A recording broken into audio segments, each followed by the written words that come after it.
Okay, I sort of became the chair because I stood there and they put it behind me. I just graduated from law school. I had moved to Indiana. I was not a native. I still couldn't bring myself to say the word Hoosier. Okay, that's related to me. In fact, my wife said, why are we moving to Indiana? People are asking. I'm from Michigan. I said, well, we want to. She goes, nobody wants to move to Indiana. Okay? You're born there or you're transferred there. No one goes there of their own free will. So, here I am arriving in Indiana, and Ed Clark is running for president. And I know that Ed's goal was to get on all 50 states. So I called the national headquarters and talked to Ed Crane, who at that time was the head of the Libertarian Party. And I said, Ed, I'm interested in getting involved. Who's running the petition drive in Indiana?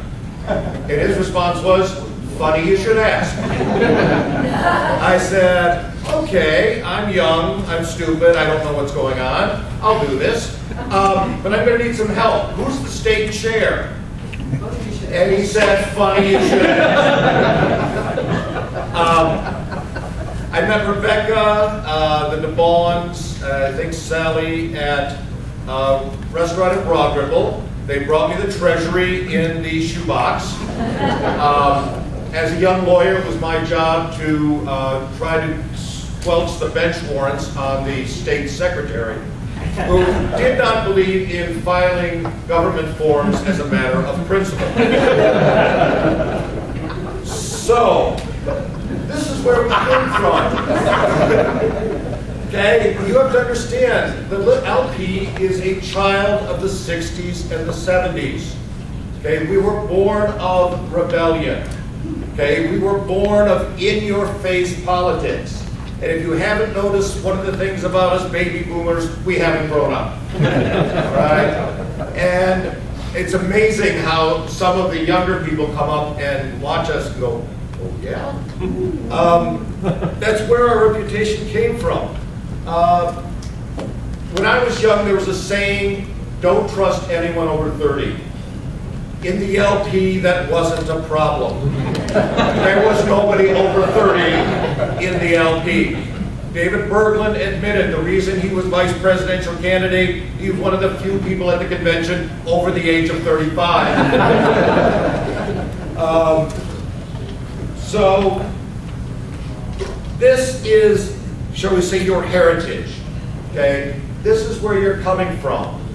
I've been at national conventions where the smoking and non-smoking section had nothing to do with tobacco. I have been at conventions. I've been at national conventions where we had the AC/DC caucus, where we had the Aloha caucus, who was the principal of party. I have sat on the National Platform Committee when we have debated the Moon Treaty and whether you had a right to own part of the moon. Whether we should give the land back to the Indians or simply pay them for it. These were the issues that we originally came to the voters for with. We were really, really into ourselves. Muhammad Ali has a wonderful quote. He says, a man who has the same beliefs at the age of 50 that he had at the age of 20 has wasted 30 years of his life. I like to think that I haven't wasted these 30 years. And looking at Indiana, I would say we have not wasted those 30 years.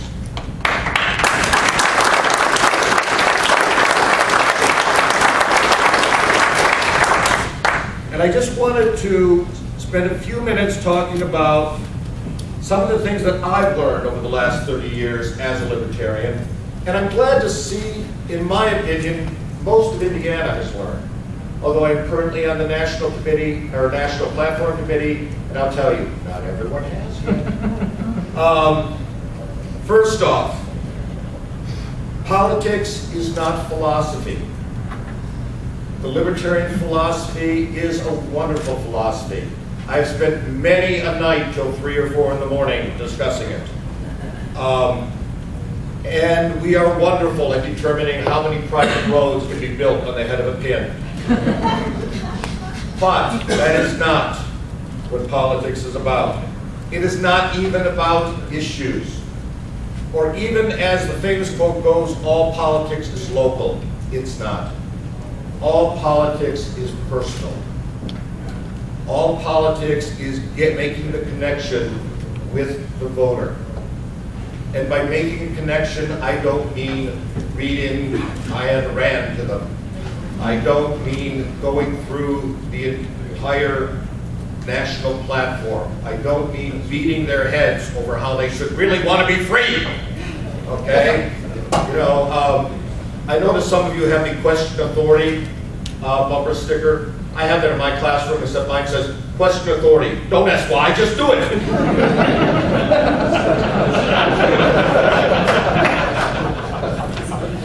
It's not going to convince them. What will convince them is you as a person, okay, who can connect with them, who can connect with the things that they're worried about, okay?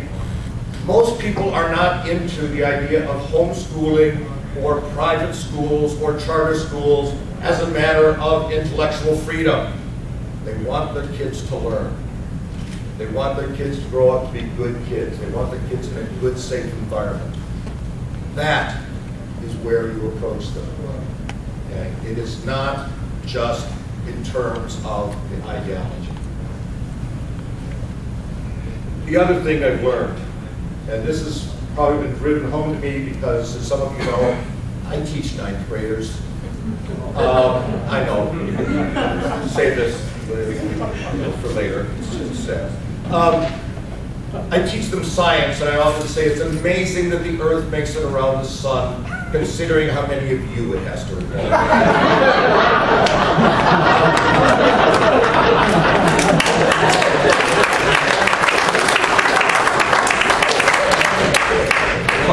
And in reality, we've had that problem for years. It's not our issues that should determine the campaigns. It's not what we're interested in. It is not what is important to us. It is what is important to the voter. Now, folks, if we believe in freedom, we know that most, if not all, issues can be improved by increasing the amount of free choice. But that's not why they want the free choice. It is not for them to be freer. They want better schools. They want safer neighborhoods. They want their kids to grow up in a better world. There was a time when the American dream, the idea that if you worked harder and you were a decent person, you could move up, okay? It wasn't about just how rich you could get. I mean, there are always people like we have on Wall Street right now that everyone's complaining about. Okay, they're nothing new, but we used to call them shysters. Okay, we didn't hold them up as role models. Okay, this is the kind of stuff that people want to hear from us. Okay, that we want the world better for their children. It's not about us. Because quite frankly, most of us, how can I say it? Libertarians tend to fight for a much more interesting lifestyle than they live.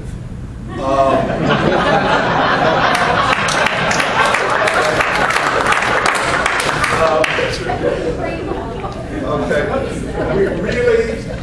we have to remember, it's not about us, it's about them.